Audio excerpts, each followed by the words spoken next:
What's up, everybody? If you want to join the greatest online Star Wars community, the Fandom Menace, make sure you hit that subscribe button before today's video starts, so you don't miss out on any updates and you're always the first to know when our newest videos go live. The following is a world-class Bullshitters exclusive. To quote Dane Cook, "We love car accidents." And that is exactly what Men in Black International has become. As a fan of movies, comic books, and aliens, Men in Black seems to be the perfect fit for a guy like me. And it was. I grew up with Men in Black.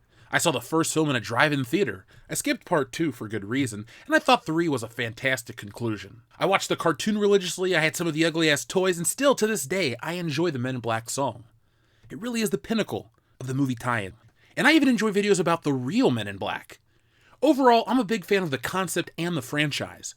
So when news of another Men in Black film, starring Thor, was announced, you'd think I'd get excited. I was, until I saw the first trailer. Men in Black International looked like most trailers from Sony Pictures. Dumb. Call me old, call me mean-spirited, call me cautious after Sony pillaged Ghostbusters. I didn't trust this film from the get-go, and it looks like my BS meter is operating perfectly, because Men in Black International is a flop with the critics and the fans. Let's see where the film is sitting at the box office. Now, a flop at the box office is nothing new, especially from Sony. But what is new is the behind-the-scenes drama leak, and this is one that didn't even require a North Korean hack. The Hollywood Reporter has the story. Rewrites, infighting, and no urgency behind Sony's lackluster Men in Black relaunch. In 2016, Sony Pictures' top executives, including Chief Tom Rothman, faced a dilemma. Should they greenlight a reboot of Men in Black, or pursue a Men in Black crossover with the second franchise, 21 Jump Street? The stakes were high. A misstep could kill the franchise. Or two. Initially, Sony tried to make deals for the crossover route. That plan was ambitious, requiring names such as Steven Spielberg and Walter Parkes on the Black side, and Chris Miller and Phil Lord on the Jump Street side, to forgo rich producing deals. But when Jump Street producer Neil Moritz refused to compromise on his customary first dollar pact, according to several sources with knowledge of the talks and development of both projects, the studio pivoted to a straight Men in Black reboot. That Sony would attempt to relaunch a franchise without Will Smith is a roll of the dice. The studio was already trying to cut a deal with the megastar for Bad Boys 3, and internally, getting the actor along with the original trilogy co-star Tommy Lee Jones for a fourth Men in Black was seen as both expensive and not a forward-looking proposition, sources tell The Hollywood Reporter. That choice to relaunch the franchise with new stars would lead to a battle between directors and producers, and ultimately, a crash landing at the box office. Men in Black International hoped for a relaunch of the franchise, whose 3 previous films, released in 1997, 2002, and 2012, grossed over $1.6 billion, opened to only $30 million stateside.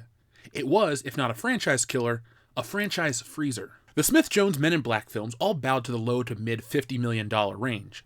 In the months prior to International's release, Sony and industry experts had given up on the pick debuting near those numbers, with some anticipating a low $30 million debut, and high-end estimates coming in at $38 million. Sony was hoping to bring in a new fan base with Men in Black, thinking that International would be able to capitalize on Tessa Thompson and Chris Hemsworth's combined star power following their team-up in the critically and commercially successful Marvel Studios sequel, Thor Ragnarok. The studio was initially high on the screenplay by Art Markham and Matt Holloway. The script was good, says one insider. You don't attract Chris Hemsworth and Tessa Thompson if the script isn't good. It's a sentiment echoed by several insiders familiar with the development of International who spoke to The Hollywood Reporter on the condition of anonymity. But when the Sony executives overseeing the project, Executive VP Production David Bobery, exited the studio in 2018 and was never replaced, a tug-of-war began. Director F. Gary Gray, who helmed Straight Outta Compton and The Fate of the Furious, with Walter Parkes, the veteran producer and Spielberg confidant who helped make the original movie, clashed with the vision for the film, says the source. Parkes produced a movie with his wife and longtime business partner, Laurie McDonald. Early drafts of the scripts were described as being edgier and more timely, tying the story to the current debate surrounding immigration. At one point, a music group, a la the Beatles, were to be the bad guys, with 4 people merging into one villain. Multiple sources describe Parkes, who had final cut on the film, and who had written movies such as 1983's War Games and 1992's Sneakers, as having a heavy hand overseeing rewrites, not only during the pre-production process, but during the production as well. One source says new pages arrive daily for the actors, causing a certain amount of confusion, as well as stripping away what some would consider the more modern sensibilities. Thompson and Hemsworth then hired their own dialogue writers. Both Markham and Holloway were on set, even as Parkes looked to dictate rewrites, another source notes, seconding that multiple dialogue rewrites served as stints on set for the actors. 2 sources say that Parkes at times also stepped into helming duties, although no Director Guild of America rules were said to have been violated. Gray tried to exit the production several times but was convinced to stay by the studio, a source says. Even color correcting was a source for contention between the director and the producer. Walter is both the arsonist and the fireman, contends an insider. Remarkably, the post-production process was relatively smooth. There were no major reshoots, and test screenings were mainly limited to friends and family on the lot, says one source. It wasn't a Dark Phoenix situation, said the studio insider, referring to the recent X-Men film that faced reshoots and major retooling after principal photography had wrapped. The studio tested 2 cuts, one by Gray, the other by Parks, with the version by Parks, who had final cut, being chosen. The studio was an absentee landlord. They were nowhere to be found, says one international insider, pointing to the lack of guidance from Sony over multiple disagreements that had broken out between Parks and Gray. What Rothman did ensure, however, was that the studio's exposure was limited. The movie cost in the $110 million range, and the executives brought in a Chinese conglomerate, Tencent, and several other co-financiers. The marketing and publicity budget spent was said to be in the lower side due to various tie-ins. In the end, Men in Black International was met with a lowly 25% freshness on Rotten Tomatoes and a B cinema score, indicating that audiences who did show up shrugged. The urgency to see this film was never there, and the movie needed a greater sense of reason to be. Yet, in these franchise-hungry days at studios, even a failure like this won't kill the franchise, executives agree. Aliens Walking Among Us at its core is a great idea, said the Sony exec. Men in Black will be revisited again at one point, either as a series, a streaming, or as another movie. Kinda like that streaming service idea. Let me get this out of the way. I'm really disappointed that the Men in Black Jump Street crossover never happened. That's one of the all-time great missed opportunities. And you can't do it now. The timing is off. But the Jump Street films, even though the first one includes Brie Larson, are great comedies that at times have something poignant to say about society. By the way, if this video crosses 200,000 views, I'll make a video on why I identify with the first Jump Street. From the Hollywood Reporter article, it seems like greed got the best of this film.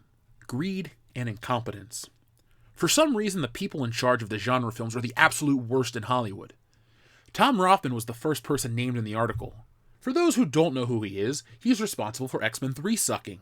He pushed out Bryan Singer for Brett Ratner. He's responsible for some of the terrible decisions with the 2015 Fantastic Four film. He's also the motherfucker that sewed Deadpool's mouth shut in X-Men Origins Wolverine. He also wanted to keep a Deadpool film from getting made. Listen to what Rob Liefeld, the guy responsible for this, has to say about Tom Rothman in regards to Deadpool. During a recent interview with Variety, Deadpool creator Rob Liefeld revealed the name of the exec at Fox who kept the film grounded for all those years. His name is Tom Rothman, and he's currently the chairman of Sony Pictures. He was previously the chairman and chief executive of Fox Filmed Entertainment. This is what Liefeld had to say when asked who was preventing the Deadpool film from getting made. I'll jump on the sword. I don't really work in the movie business, so I've always been able to navigate and speak freely. The answer is 2 words: Tom Rothman. He is now the chairman of Sony. I wish him well. He's a canny operator in the business. But when he gets it in his mind to dismiss something, nothing seemed to push him over the edge. I thought for sure he would be on board when he saw how good Deadpool looked and moved in the test footage. But for whatever reason, we had an opponent to the film. Yeah, there's a reason that this guy is the head of Sony Pictures. He's definitely failed upwards. Listen to what people at Sony have to say about him. Rothman was confronted with the charges of disillusionment with his leadership in a meeting last week with the company's Human Resources Department. The executives complained that the morale had plummeted in the 20 months since Rothman was elevated from the head of Sony's TriStar Picture label to chairman of the entire movie operation. There is no confidence in his leadership, said one of the sources who declined to be named. I tell you this to give you a little more insight as to why Sony Pictures is in the toilet. Bad management, so it's no surprise that Men in Black is in the situation that it's in. Another reason, and the main one I believe, is that you're making a film that everyone associates with Will Smith, but without Will Smith. You'd think that after Independence Day Resurgence failed hard in the US, that Hollywood would have taken note. This is the second Will Smith franchise where they replace him with a Hemsworth, and they're both looked at unfavorably. At least Independence Day Resurgence won a Saturn Award, just like The Last Jedi. As Men in Black International is flailing for attention worldwide, the Hollywood excuse engine is revving up, and you won't be surprised what explanation they give for the film failing. Are Dark Phoenix and Men in Black International proof that franchise fatigue is real? If you hang around long enough and read enough reports on box office results, you'll find that the word fatigue is used to excuse any bad performance. This weekend was the perfect storm of bad results, as Men in Black International and Shaft didn't bring out the audience to theaters, not even meeting very conservative targets. Not to mention, X-Men Dark Phoenix took a mighty dive in its second weekend, dropping a jaw-dropping 83% on Friday. But how much is fatigue a factor when you look at the actual quality of the movies out there? That's not to say fatigue isn't real. Audiences can tire of something at the drop of a hat and move on to the next thing with ease. While superhero movies have been mainly a profitable venture, in time, that will pass. It always has. Looking at this past weekend, Men in Black International was expected to pull in a modest $30 million or so, but finished with $28.5 million. Not good when you remember the first 3 Men in Black all opened over $50 million. The Men in Black is a popular brand with many expecting nostalgia and curiosity to sell some tickets. While Tessa Thompson and Chris Hemsworth are no Will Smith and Tommy Lee Jones, the pairing was seen as likable enough to bring in a more solid opening stateside. At this point, eyes will be on the overseas market to buoy the movie. As far as another chapter with these two, don't get your hopes up. Men in Black is currently at 24% on Rotten Tomatoes. So what's the deal? Were these two destined to fail at the box office because of fatigue, or was it a case of the studio missing the mark on what audiences want to see? For me, Men in Black International didn't excite me. I liked the two leads, but it looked more of the same, and watched one of the first 3 from the comfort of my couch. Nothing in the trailer looked like they pushed the concept in a fun or different place. I'm content to catch it when it streams somewhere. Franchise fatigue? Only if you count the lack of new ideas as fatigue in regards to the studios. Look at the buzz with Toy Story 4 and Spider-Man Far From Home as prime examples of franchises that still have life left in them. No comments on Star Wars Episode 9. Bonus points for that last sentence.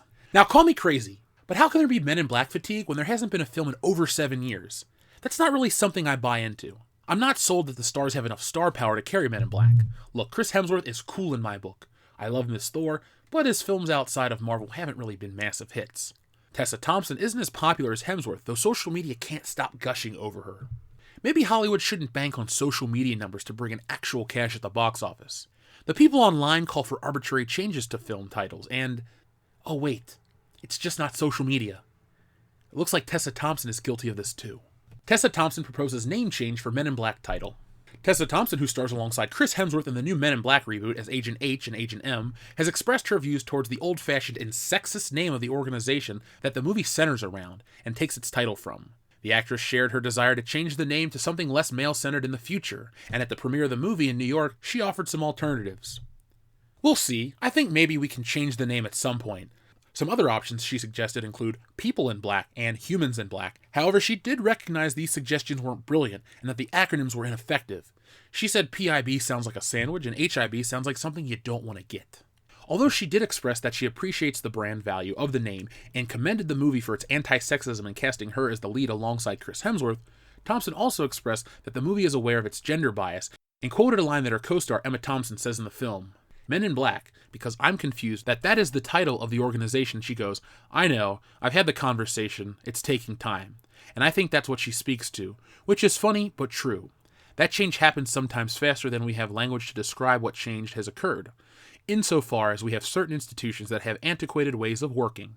Hollywood is certainly one of them, where we don't have the infrastructure to support the change that is actually happening.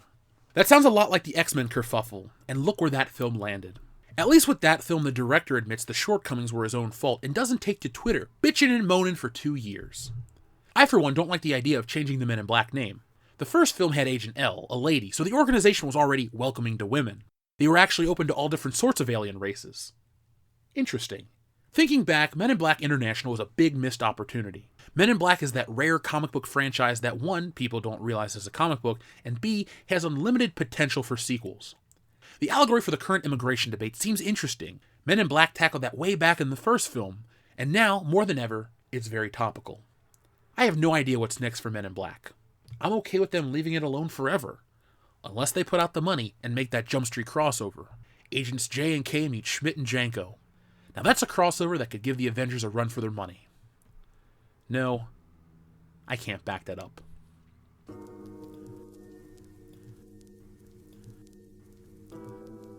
So what do you guys think of the Men in Black situation? I am not surprised. It looked like a bad film, and I had zero interest in seeing it. Now, did Tessa Thompson's comments have anything to do with my interest in the film?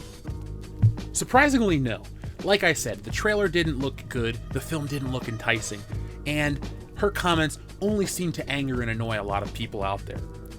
Now, am I advocating that people like her need to keep their mouths shut? No, but it's stupid to kill a brand name because it has the word men in it. Men in Black, X-Men, The Men Who Stare at Goats. I don't think we need to change those titles ever. I also don't think we need any more of those films, but The Men Who Stare at Goats probably wasn't going to get a sequel made anyway. Now, what do you guys think? Do you think it's the lack of Will Smith? I think that's a strong contender. Or do you think that this is a weird summer for movies? A weird year for movies in general? Godzilla really didn't hit, Dumbo was a flop, Avengers broke all records like we thought, but other than that, nothing seems to be the guaranteed smash success that people wanted out of 2019. And, well, I'm not surprised. People talk about streaming as the future and how people want to stay home and rent stuff and buy stuff when it hits HD and Blu-ray. And that's fine. I would buy into that. But Hollywood needs to learn that to get people in the theaters, you gotta have a big, worthwhile event. And Men in Black, well, I don't think Men in Black did that. You know what? I know Men in Black didn't do that because look at where it is now. You know, it's funny, the closer we get to the year 2020, the more I get nostalgic for the 90s. I've been thinking a lot about the 90s, and I'm going to produce some nostalgia-related content, but Men in Black is something that I loved as a kid. It was the epitome of cool in 1997. I was into it really heavily, that and Star Wars. I saw the movie, I loved it, I've been a fan ever since, but probably because it's a Will Smith joint, and I saw Wild Wild West and a bunch of his other movies in theaters as well, including Independence Day, which I haven't seen Independence Day 2, and I never will. But that's all I got for today, folks. Thank you for watching, and thank you for spending your time with World Class Bullshitters. Before you go, though, give us a thumbs up. We've been facing some issues with YouTube and the algorithms, so help us out by sharing the videos all over social media and giving us a thumbs up. We've been having a lot of success lately, and we want to continue that well into the 2020s, because the fandom menace is forever, and you're all part of the fandom menace. So if Star Wars disappoints you, or the general direction of most entertainment disappoints you, the fandom menace is the place to be for you. Everyone's welcome, and we got a lot of interesting takes on the world of entertainment. If you're a big fan of this channel, well, join our Patreon page, patreon.com/worldclassbs.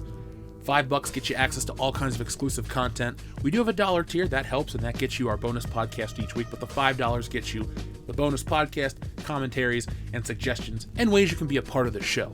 So check that out. If you're also looking for a community-based aspect, check out our Facebook page. We have a private group where we talk about entertainment. It's a lot of fun, and the Fandom Menace is all about building a community, and we have one of the best, you know what? We have the best online. We all support each other, we back each other. It's a great place to be. So if you're into entertainment and you're looking for other people who are into entertainment, good entertainment, well, then join the Fandom Menace. I'll be back tomorrow night with World Class Bullshitters, episode 178, I believe, of the podcast, where I don't know what we're going to talk about yet, but last week we did cover Men in Black International and how bad it looked at the box office, and it was a lot of fun to rip apart Men in Black International. It proves that we were justified. If you're listening to this on the day this video goes live, tonight is the 30th anniversary of Batman 1989, and we want to celebrate properly by having a live watch party of Batman tonight here on the channel, 9:30 p.m. Eastern Standard Time. Make sure you have your bell notification turned on, and you do not want to miss it, because the guys are going to be here. We love Batman 89, and we want to know what you guys think and how you feel about the film. Do you like it more than The Dark Knight? Is it the epitome of Batman films? Are you one of those weird cases where you like Mask of the Phantasm the best? I might be one of those people, but you'll know tonight. So thank you for watching, folks, and before you go, make sure you do the one thing I always ask.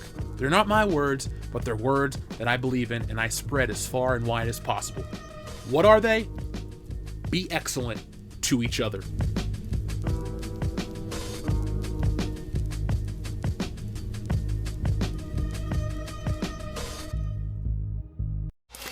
Sorry. The following is a world-class Bullshitters exclusive. To quote Dane Cook, we love car accidents.